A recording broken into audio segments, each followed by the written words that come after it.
ಕೇಳ್ತಾ ಇದ್ದೀರಾ ಭಕ್ತಿ ಸ್ಟುಡಿಯೋ ರೇಡಿಯೋ ಸಿಟಿ 91.1 ಅಲ್ಲಿ RJ ನಿಖಿತಾ ಜೊತೆ.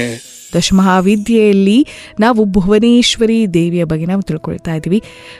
ಆದಿಶಕ್ತಿಯ 10 ರೂಪಗಳು, ಪಾರ್ವತಿಯ 10 ರೂಪಗಳು ಆಕೆ ತಾಳಿರುವಂಥದ್ದು. ಮತ್ತು 10 ರೂಪಗಳ ಆರಾಧನೆ ಮಾಡೋದ್ರಿಂದ ನಮ್ಮ ಈ ಬದುಕಿನಲ್ಲಿ ಸಾಧಿಸೋದಕ್ಕೆ ಸಾಕಷ್ಟು ಕಡೆ ನಮಗೆ ಪೂರಕ ಅಂತ ಹೇಳಿ ಹೇಳ್ತಾರೆ. ಹೀಗೆ ಭುವನೇಶ್ವರಿ ಅಂತ ಹೇಳಿದ್ರೆ ಹೆಸರೇ ಹೇಳುವ ಹಾಗೆ ಬ್ರಹ್ಮಾಂಡದ ಭುವನದ ರಾಣಿ, ಭುವನದ ಈಶ್ವರಿ. ಭುವನ ಅಂತ ಹೇಳಿದ್ರೆ ಭೂಮಿ, ಈಶ್ವರಿ ಅಂತ ಹೇಳಿದ್ರೆ ಆಳುವಂಥವಳು ಅಂತ ಹೇಳಿ.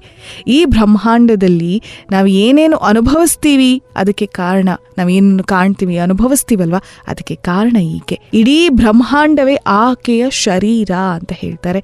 ಎಲ್ಲ ಜೀವಿಗಳು ನಾವೆಲ್ಲರೂ ಕೂಡ ಆಕೆಯ ಒಡವೆ ಇದ್ದಂತೆ.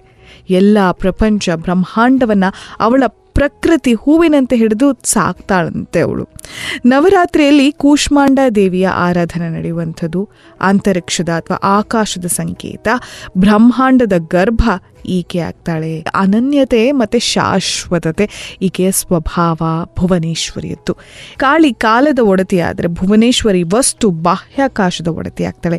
ಈಕೆಯ ಆರಾಧನೆ ಮಾಡೋದ್ರಿಂದ ಬ್ರಹ್ಮಾಂಡದ ದೃಷ್ಟಿ, ಧ್ಯಾನ ಮತ್ತೆ ಸಂಕುಚಿತ ಮನೋಭಾವವೇನಿದೆ, ಅಭಿಪ್ರಾಯವೇನಿದೆ ಇದನ್ನೆಲ್ಲ ದೂರಗೊಳಿಸ್ತಾಳಂತೆ.